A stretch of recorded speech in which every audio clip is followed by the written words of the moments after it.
Yo, tap in. Welcome to the live. Is anybody in there yet? Got to be somebody up in here. These people on. Oh, okay. There you go. What's up, man? Welcome to the live. Tap in. Welcome to the live, everyone. Just talking today about prison gang rivalries and what they don't tell you, which is that when you hit prison, for the most part, everyone's going to get along there in prison. So we out here unaliving each other. But when you go to prison, the same gang that you're unaliving, that you're in prison for the rest of your life for unaliving, now you may have to go in the cell with one of those individuals of the homeboy who you just unalive, get along, work out, and eat with them. They don't tell you this part. That, it's just not worth it. It's really backwards because once you get to prison, as I said, you have gang rivalries in prison. Of course, naturally, you have gang rivalries, but still. Welcome to the live, everyone. Louise, Akeem, Suf, Mac Mittens. Welcome to the live, man.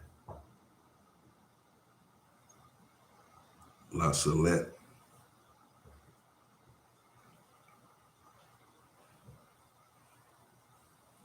What's the deal?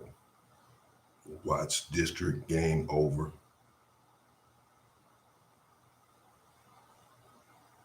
Bloodstone, what up?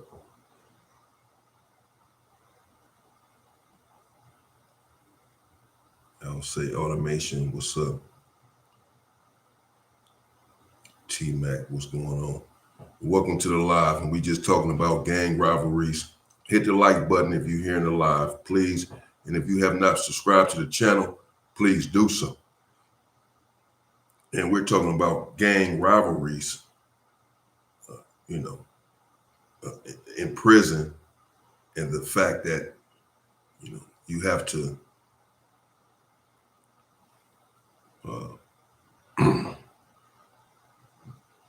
be friends or befriend someone that is a sworn public enemy of yours, a sworn public opposition.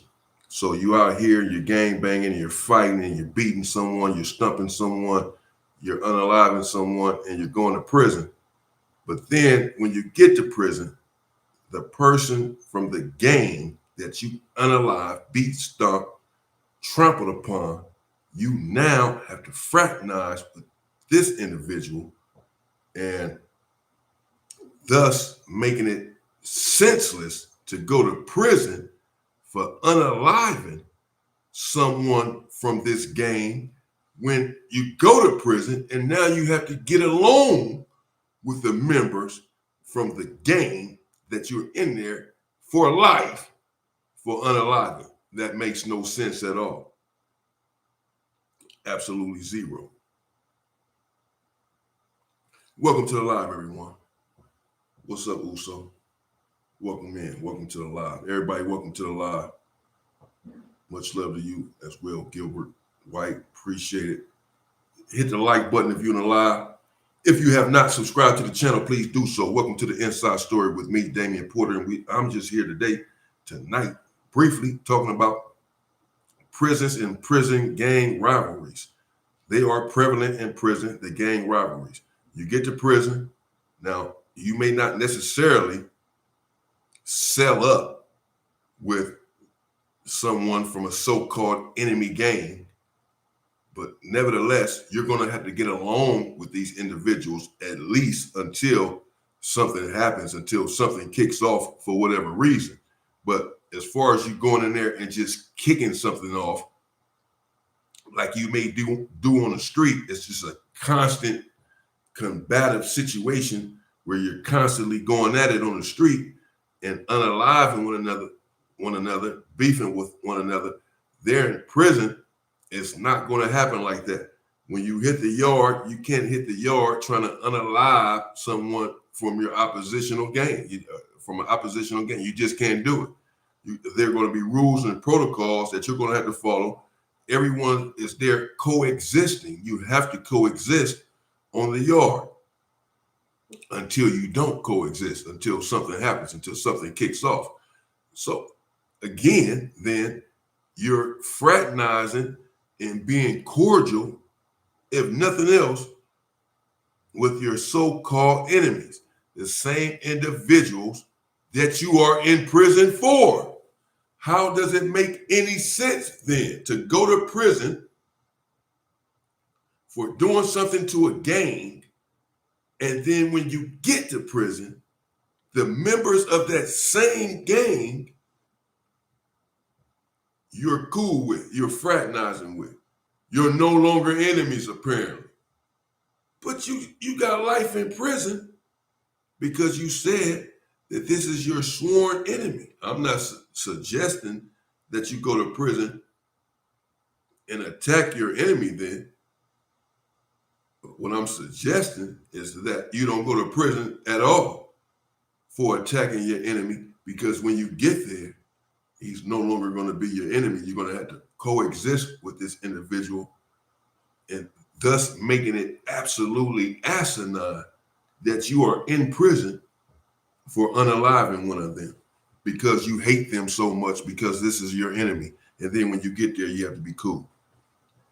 How does that make any sense? It doesn't make any sense, but this is how it happens in prison and even in the county jail. Now, of course, you have, again, wars, gang wars in prison, where people are not cordial and are not getting along. You have it where individuals are on one side of the yard and the other gang is on the other. Stay away from me. We'll stay away from you. We don't speak. We don't talk. We're not cool. And if anything happens, even a dirty look, it can go up. So it's not always the case where you have to be cordial and fraternize with a so-called sworn enemy. But oftentimes it is the case where you're in there for unaliving whoever from a gang because he's from that gang. That's why you unalive him, unalive that individual. And you get to prison with a life sentence for unaliving someone from a so-called rival gang. And again, when you get there, you're not going to be so tough anymore with this sworn enemy, with the other members of this sworn enemy's gang, because it's prison and you have to fall in line with the protocol. And the protocol is you're going to have to coexist with everyone there, or you're going to have a hell of a time in there and you may not make it out. So again, what sense does it make to go to prison, to throw away your life for doing something to a rival gang member, and then when you get there, he's no longer your rival in that sense? It makes no sense. It's backwards. It's asinine. And we all have to do better. That's it.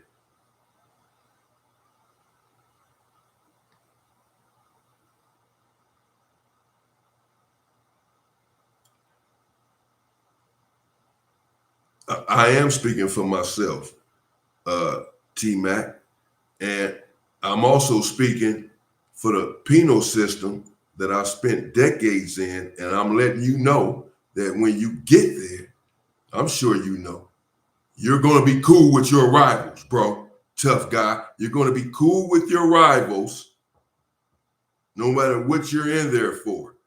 So again, I'm speaking for everyone when I say that it's dumb and asinine to go to prison for doing something to your rivals, and then when your tough ass get there, you ain't gonna do shit to your rivals. Nothing. So I'm speaking for everybody, And if you're too asinine to know that I'm speaking for you for that, then that's your business. But I'm speaking for everyone in that sense. And I'm going to call you dumb, stupid, asinine if you go to prison for unaliving your so-called another black man. And then when you get to prison, you're going to be fraternizing with the same ilk of the black man that you unalive. That makes you dumb. There's no getting around it. Period. So it is what it is, bro. Stay out of prison. And you ain't tough anyway just because you kill someone. Just for the record, that doesn't make you tough. It doesn't even make you a killer. Killing someone does not make you a killer.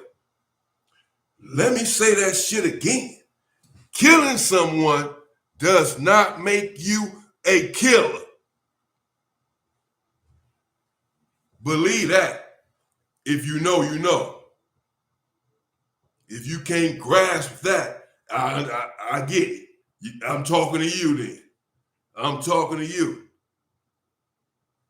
If you don't understand what that means, that message is for you then. Stay in your fucking lane. If you can't digest and absorb that, then it's for you. Believe that. Those who know, know.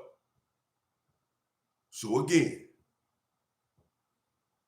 if you take your tough ass to prison for unaliving a so-called rival gang member, then when you get to prison with your killer ass, you're going to be sealed up sometimes with that same rival gang member, his brother, his ilk, his brother. You're going to be sealed up with him, and that's that.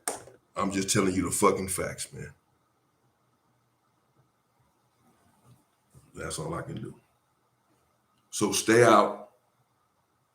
You do what you want to do. Everyone has agency, has the volition, the self-possession to make their own decisions.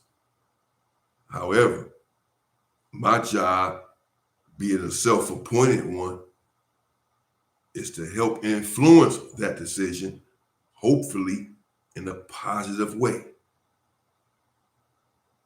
But I'm not going to force it upon anyone. You take heed or you do not. That's your decision, not mine.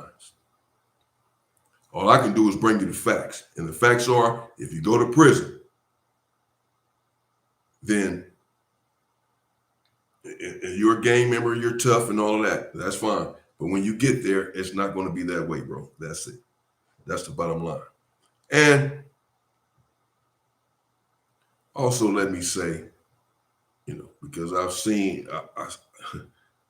Poetic Flacco's video, or did I even watch it? I did watch it, actually, about the Hoovers having a hit out on Charleston White. Matter of fact, I'm not going to speak on that because the feds are watching these RICO acts and all that. I'm not even going to speak on that. I probably shouldn't even did those other videos getting in all of this nonsense. But I'm trying to help resolve the situation because it's stupid at the end of the day.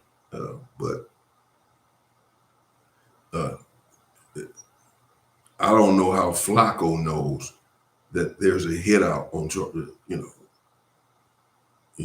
he's putting it like it's guaranteed that there's a hit out on Charleston White, propagated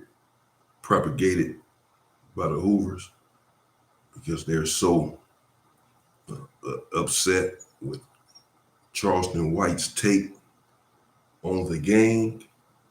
But, you all have to understand that that's just content. That's not reality. How would he know this? No Hoover is going around yelling out that there's a hit out on Charleston White. No one is going to put themselves in that position. And so that's not how it goes, man. That's, peace to the guy, King. Peace to the guy.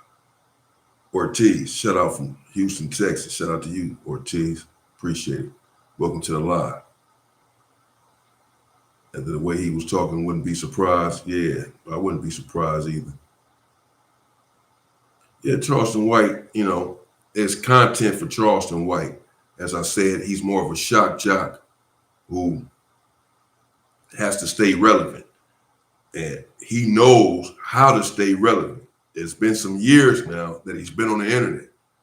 And in order to stay relevant after years on the internet, sometimes, and some people feel that you have to do things in order to stay relevant. It's just in the same light, in the same way, in the same vein that female singers, female entertainers, rappers, R&B singers, whatever, walk around and scantily clothed, taking off their clothes in order to stay relevant, in order for that to sell instead of the music. If the music is not really that good, then they have to compensate that with something. So if you don't have great content or any content, then you have to say something, you have to do something to stay relevant. It works, right? It's been working for Charleston White for years now. He's been saying outrageous and outlandish stuff. He's been surviving it, so he continues on. And that's what he just did here. It worked because he's all over the internet over the outbursts that he had where he's disrespecting every gang in California.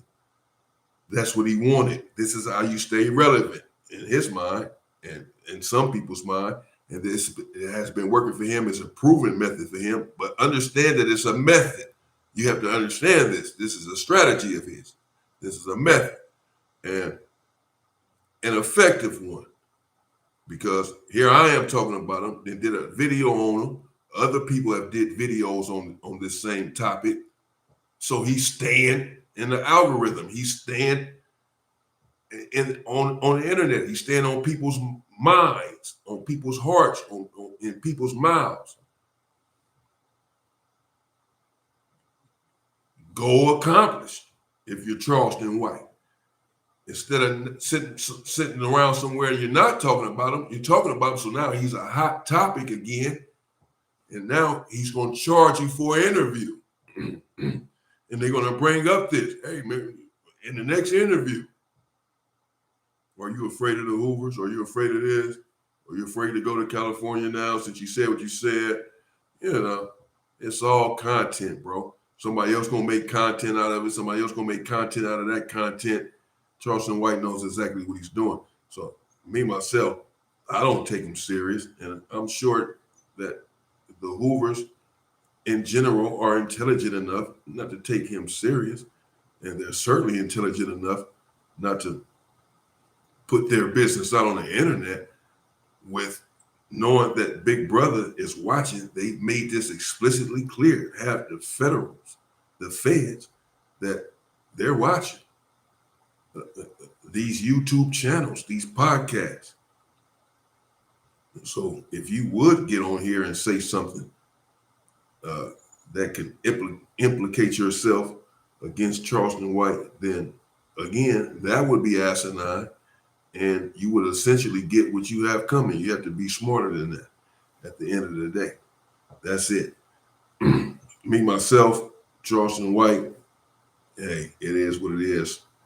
You know, I have nothing against him. I have nothing to say about it because I know that what he's doing is just for content.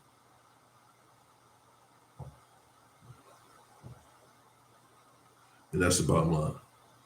He's doing it for content. You all have to do that. Hey, what up, Sonic Jeff? Thank you for being a member. Appreciate it. Gotta shout out my members, mandatory. And everybody else, hey, sign up for that membership. Be a member. Hit that bell. Be a member. It's going up in the membership. Believe that. So Charleston White, yeah. Gang rivalries in prison? No.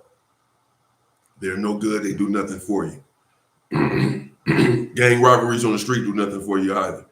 No money involved in it. No one is better than themselves or better than their lives. You're not helping or better than the community. You're not doing any of this stuff. Anything that's positive is all destructive. It's all treacherous and horrific. It's all self-hating. And, you know, you should really want to do better as a person, as a human being. And that's it. And I don't give a fuck what nobody got to say about it, bro. I really don't care. I'm not worried about looking tough or being tough. I really am tough. You know, I really am tough, so I don't have to. I don't fear that stuff. You know, I don't fear how I look on the internet because I say that gang banging is stupid and that we can all do better. And I'm not worried about looking soft or anything like that. If you think I'm soft, I'm always out in the street. Holla at me. You feel me? Just holla at me and see. Take your chances. You know what I mean? Shit. I'm by myself all the time. Yeah, take your chance. Holla at me. You know, that's all I can do. Holla at me. You think I'm soft? Holla at me, bro. That's it. You see me, holla at me. Feel me? I'm always out and about every day. You see me, holla at me, bro. Holla at me. Get up on me and say, man, I think you soft. That's it. That's all you gotta know. That's all you gotta say. If that's what the fuck you think. You know, that's it, bro. Hit the like button if you're in the live. Welcome to the live, everyone. Welcome to the Inside Story with me, Damian Porter. Just clowning around a little bit, but we're here talking about prison gang rivalries, talking a little bit about Charleston White. If you have not subscribed to the channel, please do so. The Inside Story with me, Damian Porter. And I'm just trying to bring you guys some sort of content and help get you all through the night as I'm getting myself through the night. Tough as baby cotton. I feel you, man. I don't want no problems, though. I'm saying holler at me, but I really don't want no problem. I'm really just trying to stay free, man. You know, I'm just trying to stay free. I promise you. I don't want no problems with anybody. However, if you bring me the motherfucking problems, yeah, then that's just what it is. As I said before, just the other day in my video, I never start a fight. And I want to encourage all of you to never start a fight, but to always finish it. Never start it, but always finish it. Did you hear me? Let me say that again. Never start a fight, but always finish the fight. In that motherfucker. Because you didn't start it. Somebody even fuck with you because you never start a fight. So if you in a fight, you know you didn't start it. So you better end it. He got it coming. And you want to end it anyway. You don't want to be sitting around playing with nobody. End it. Don't start it, but end the motherfucker. Anyway, I'm not here to preach violence. We're talking about prison gang rivalries.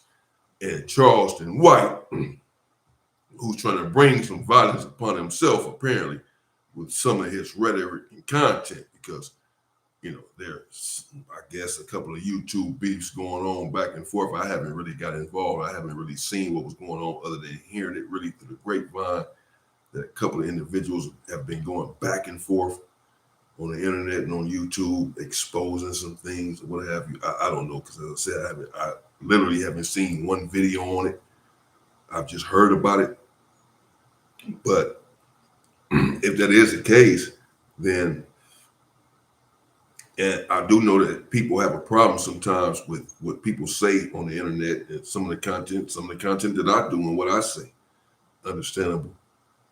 You know, but and people want people to be careful. And as I said, you know, individuals have made content saying that predicting that someone's going to lose their life in 2026 in Los Angeles, California, over YouTube, over the internet, over some of the rhetoric. And I just don't understand it. I don't know how that can be. Yes, Sonic Jess, I'm going to do more content on Wes Watson. Absolutely. I was thinking about that earlier, actually. And also, I'm going to have to, you know, I might take my shirt off and all that when I do the shit on Wes Watson and go like next to him on the thumbnail, because people, they don't know how big I really am. You know, this shit, you can't really tell. But that dude, Wes Watson, he got me fucked up. You know, he got my people, he got black people fucked up. He got my people fucked up. I ain't gonna lie to you. Him and all them other motherfuckers that was sitting at the table. I don't play that shit, bro. You feel me? I don't play that. You know what I'm saying? I don't play that. I don't give out no passes. Any. When it comes to that. When it comes to racism, when it comes to white supremacists,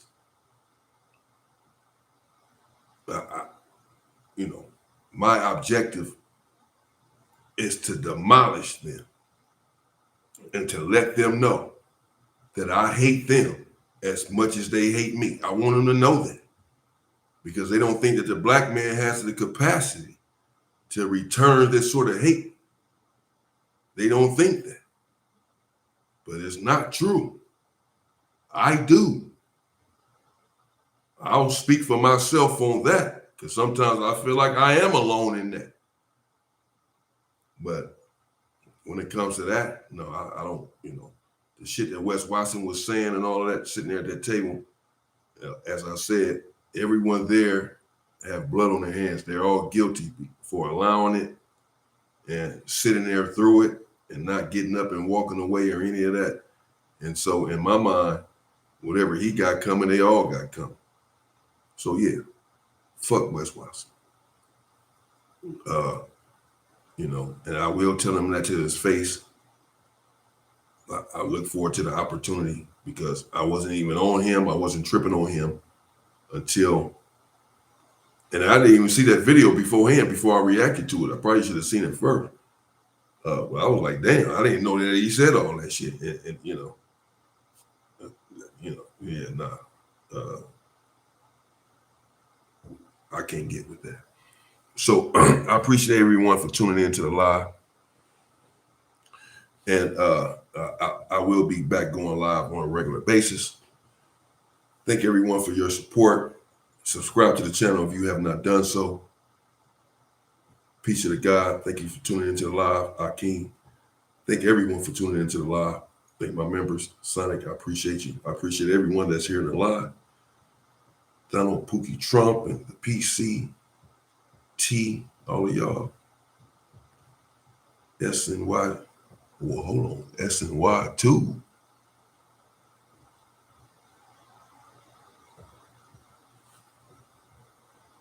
Welcome to the live, S and Y too. Thank you for tuning in. Hit the like button, subscribe to the channel. I appreciate everyone. Y'all be safe and be careful. And support the content, support the channel, because I'm coming hard.